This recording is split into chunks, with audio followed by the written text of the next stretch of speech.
So you should have a phone which is smarter than you, it's not good. You should be smarter than the phone, then you decide how to use the phone.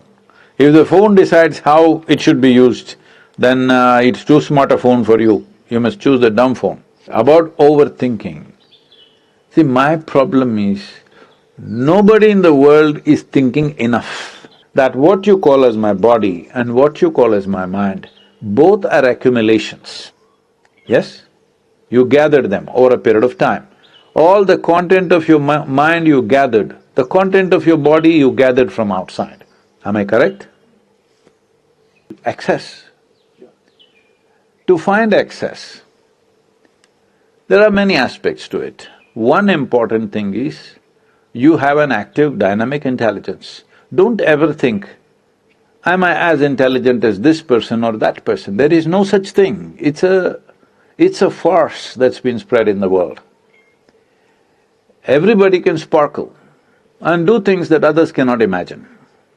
Everybody. Only thing is, because there is no striving, that sparkle doesn't happen. Right now, what you call as school, what you call as education, what you call as examination is about that. The longing to know, making the miracle of your mind sparkle. When I say sparkle, there are a lot of studies which are brain mapping. There are a whole lot of studies in the world. At one time, I was engaged with this one scientist in Switzerland who is doing brain mapping, and I went there to see. He had mapped 17% and they're trying to imitate the brain in the computer form. And I went there. 17% of the brain, they said they have built with computers, capability of the brain. Like your sports hall, what is that, Vajra, is it? The Vajra hall, about 3/4 of that size, nearly about the same size, I would say. It's full, packed from floor to ceiling with computers. This is 17% of your brain. I said, I got it better packed here. This brain mapping is showing, if you think of a coconut tree, one part of your brain will flash. If you think of a mountain, something else will flash. If you think of mathematical numbers, something else will flash. Like this, they have something. But recent studies have shown, when people become very meditative, with Shambhavi, lot of studies have been done, you must look it up. With Shambhavi Mahamudra, they see large part of the brain is lit up. Not any particular thing, large part of the brain. This needs to happen, that everything is lit up. What you use is up to you. See, intelligence is not about usefulness. Intelligence creates profoundness of experience of life. The more you activate your intelligence, the more access you have into everything that you see. See, if your physical body is well exercised, you can function better than those who are not well exercised. Is that a fact? Yeah. Then why is that not true with your mental faculties? The more exercised they are, the better they function. Don't save it for future. If you save it, it'll vanish, all right? It's like a cloud. If it rains, it's good. If it doesn't, it'll go anyway.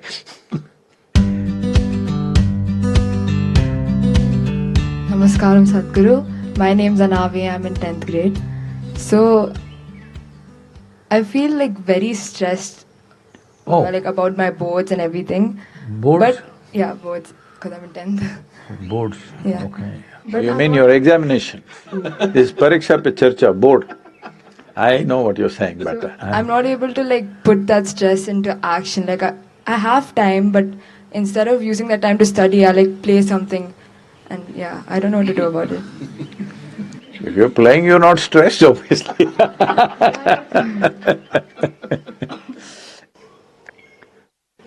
Can I tell them something, a very bad example? No, sure, please. It was just about 15-20 days for my 12th standard examination. And we have to get the hall ticket. It was a big deal because my kind doesn't know whether we'll get our hall ticket or not, because they're checking the attendance percentage. So, I went and got my hall ticket, that means for me, I have achieved. So we are standing in the bicycle stand and I'm talking to my friends and saying, in Mysore city I was a mango expert. Right from childhood I've explored which tree, where, how it tastes, everything. Full… the Mysore surrounding geography, I know the mangoes through and through. So you look at a mango, you know the tree. No. If I look at the tree, I know the mango. Okay.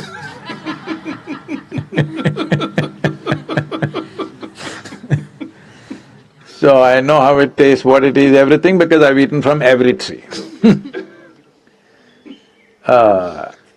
As now also, I don't see what is mine, what is not mine, then also I did not see what is mine and what is not mine.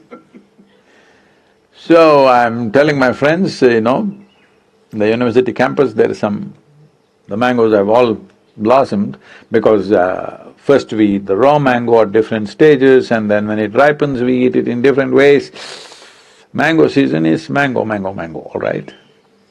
Then I was sitting on my bicycle and telling them, hey, come on, let's go. Then on the first floor is the headmaster's, the principal's office. So he's listening, we didn't realize. And then he comes to the window and shouts, the examination is just 15 days away and you're going for mangoes? Instinctively, I said this, sir, examination comes twice a year, mangoes come only once a year.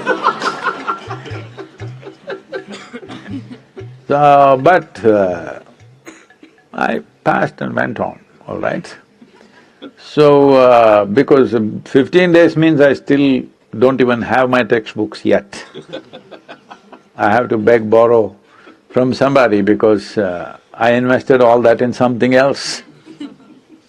So I'm not being a nice example, but I'm just telling you that your textbook is not a challenge for your intelligence, no matter who you are.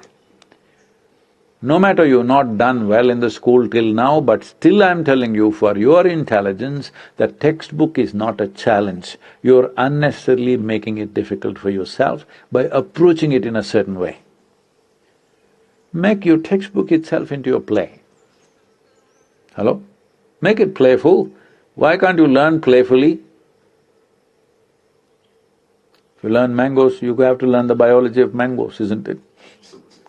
And everything. I'm saying, if you make it playful, your textbook is not a challenge.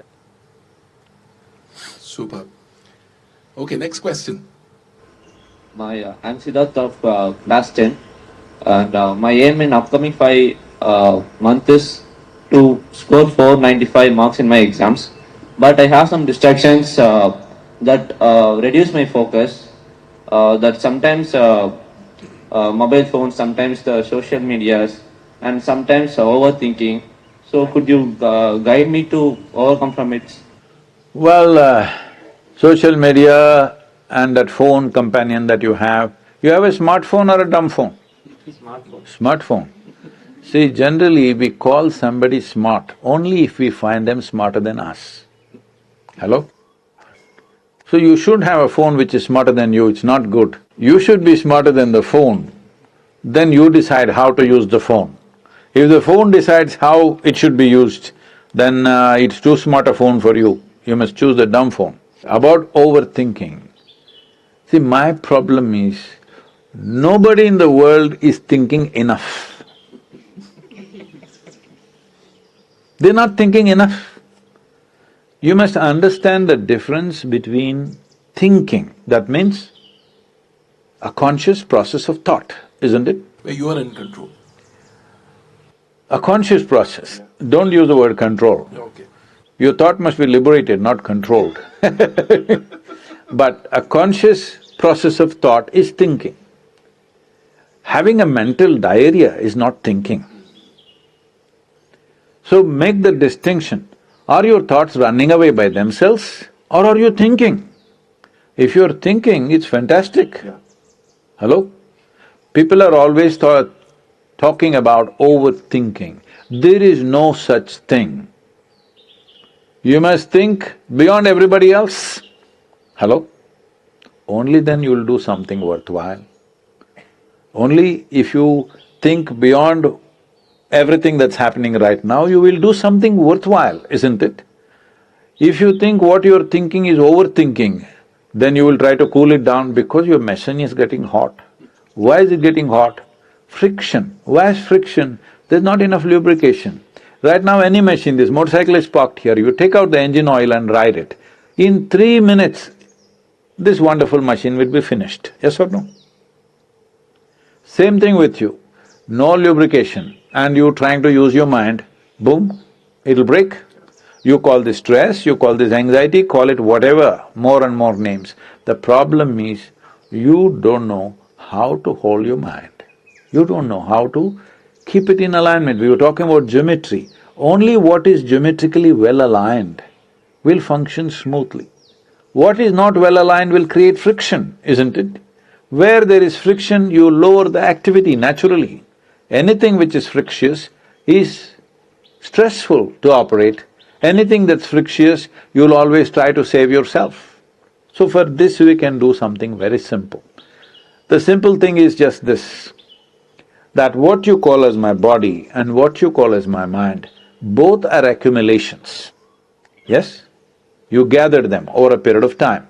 All the content of your mind you gathered, the content of your body you gathered from outside. Am I correct? What you have gathered can be yours, cannot be you, is it correct? Right now, if I try to hold this little vessel with my little finger, obviously it's going to crash. If I hold it this way, there is no problem in holding this. How you hold it is very important, isn't it? Anything that you gather, anything that's yours, that is useful to you, you must hold it right, only then it works for you. If you don't hold it right, then it doesn't work for you, it'll work against you. So, this process of overthinking or whatever you're calling it, there's no such thing as overthinking. Mind may be running away. Why is it running away? Simply because you must understand, you do not know the difference between your psychological process and yourself. There is no distinction between what you're doing and what you are. You're doing something, is thought what you're doing? Hello? Is thought a kind of action within you? You are doing the thought. If you are doing the thought, what you do and what you are are two separate things. That separation is not there. This is why meditation, the fundamental aspect of being meditative means it is a quality. Meditation is not an act, it's a quality. What is this quality? If you sit here, there is a little distance between you and your thought process, between you and your physiological process. So if you sit here, your body is not in the way, your mind is not in the way. The world anyway there is some distance, isn't it? With what you have distance, with that you have no problem. With phone also you must create some distance. See, if your hand starts jumping all over the place like this without your permission, looks like an ailment or no? Hello? Maybe Mr. Parkinson's is visiting you. If your mind is running all over the place without your permission, it's an ailment or no? So, this is very important that you don't make yourself, your body and mind unhealthy. It is unhealthy if it starts doing things that you don't want it to do. It must do what you want. This body should do what you want. Your mind should do what you want. For this there is a simple process, it's called the miracle of mind. We will send you a link with which you can practice. Simple process, 7 minutes a day, just 7 minutes a day, it'll do wonders to you. It'll bring that balance.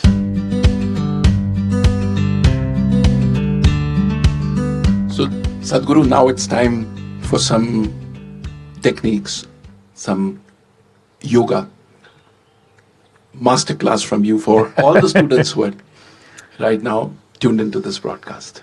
So this is a simple process which will create the distance between you and the body, and your psychological process and physiological process. If there's a little distance, you are free from those things. You can use the body, you can use the mind the way you want. So this is very important at this stage in your life. Examination, no examination, you must keep yourself in full vibrance. For this there is a simple process. You know sound is a vibration. So we will use some basic sounds.